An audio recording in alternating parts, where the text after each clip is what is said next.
नमस्कार दोस्तों, पीसीएस क्रांति ऑनलाइन प्लेटफॉर्म पर आप सभी दोस्तों का स्वागत है।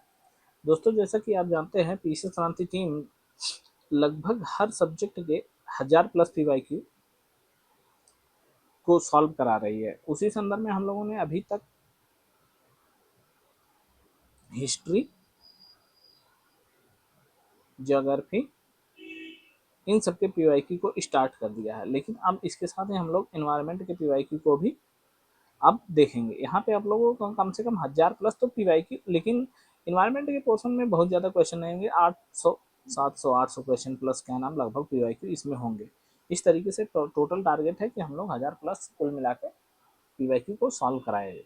ठीक है, तो हम लोग आज से पीवाईक्यू की इस श्रृंखला में इन्वायरमेंट के पोर्शन को देखेंगे। ठीक है, इन्वायरमेंट से संबंधित जो क्वेश्चन है उसको कुल कवर करेंगे।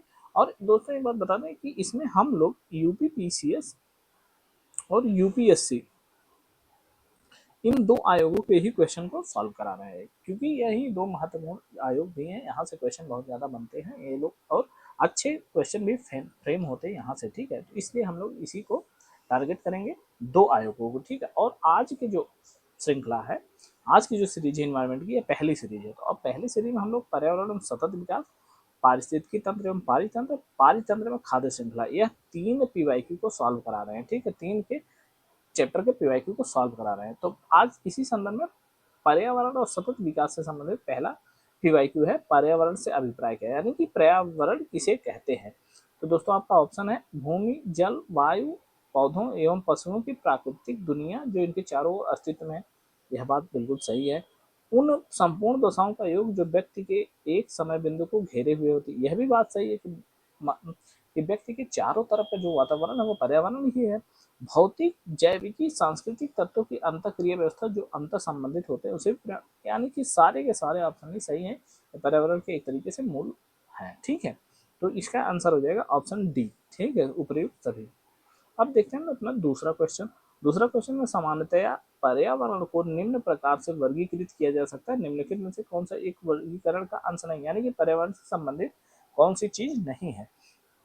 तो सांस्कृतिक पर्यावरण, भौतिक पर्यावरण, जैविकी पर्यावरण, यह तो पर्यावरण के अंश हैं, यानी कि वर्गीकरण के अंश है। लेकिन ये परिचालन पर्यावरण यह अंश नहीं है, तो इसका आंसर होगा ऑप्शन ए। ठीक है, अब हम देखें अपने अगले क्वेश्चन को।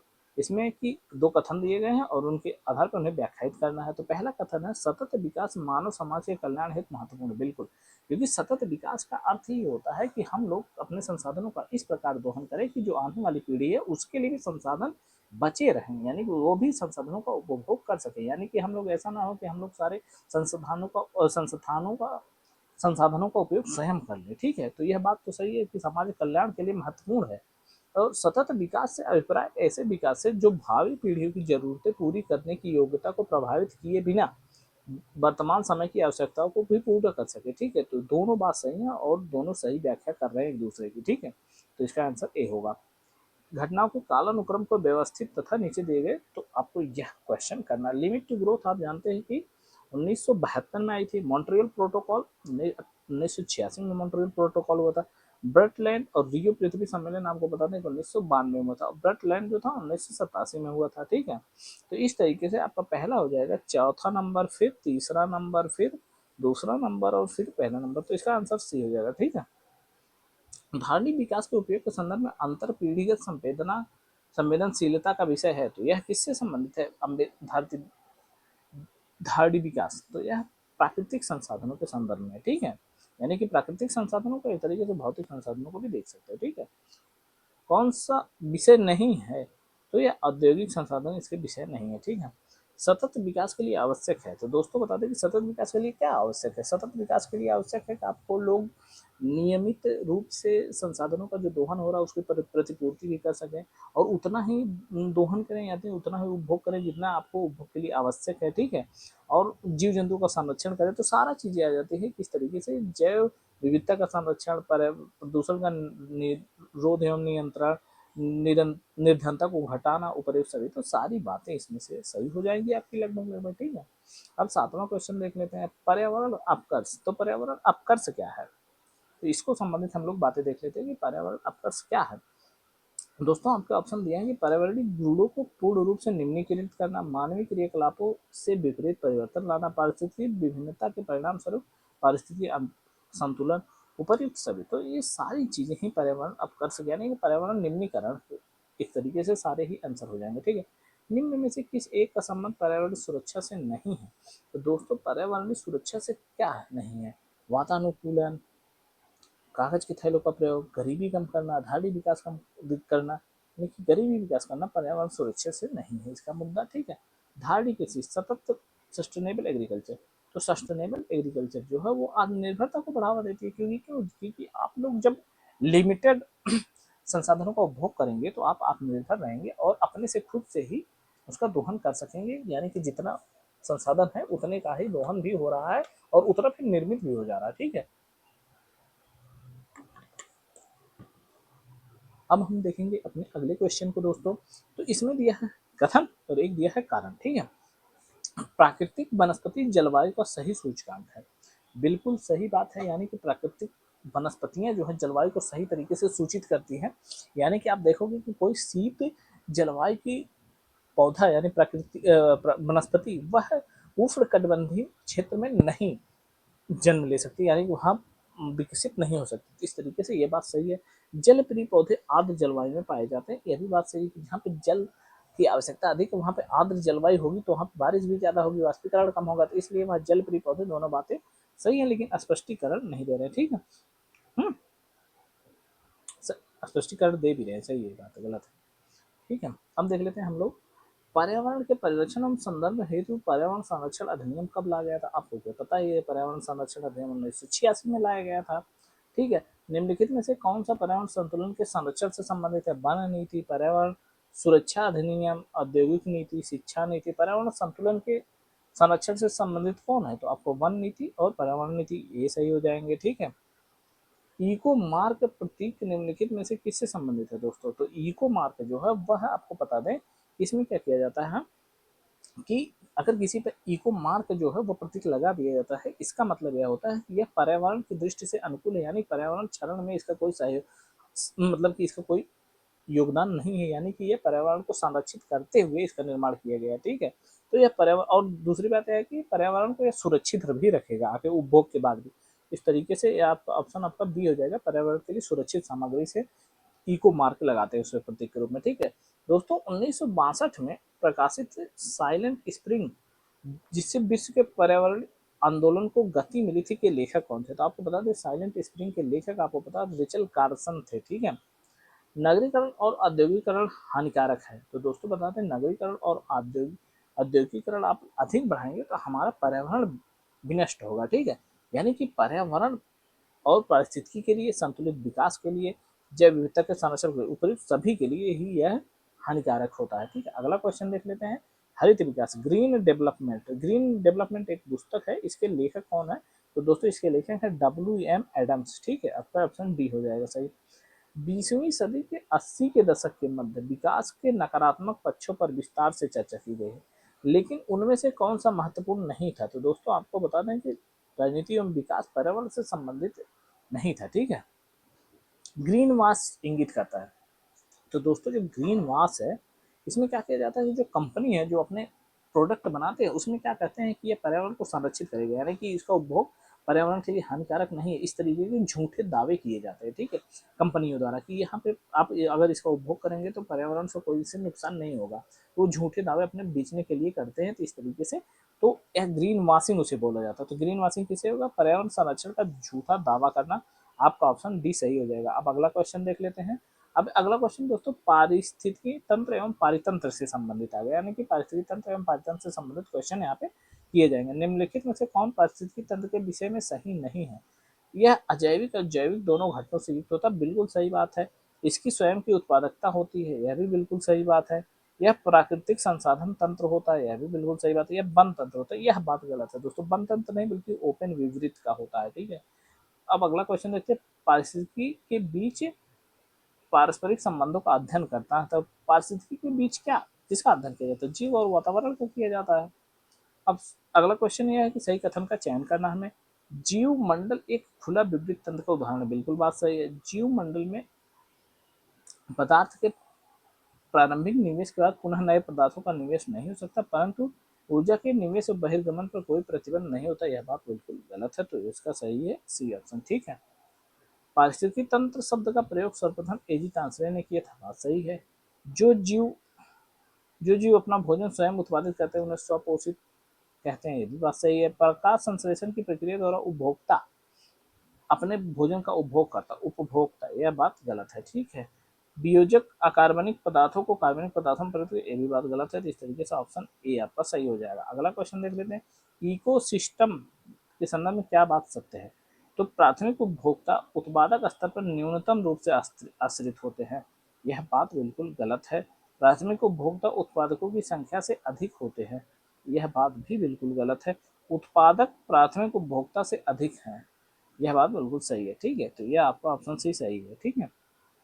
अब देख लेते हैं हम अगला क्वेश्चन। निम्नलिखित में से कौन सा एक विश्व का विशालतम पारिस्थितिक तंत्र है? आपको बता दें कि समुद्र विश्व का सबसे बड़ा विशालतम पारिस्थितिक तंत्र के रूप में जाना जाता है। सबसे अस्थिर पारिस्थितिक तंत्र कौन सा? तो बता दें स्थिर पारिस्थितिक तंत्र।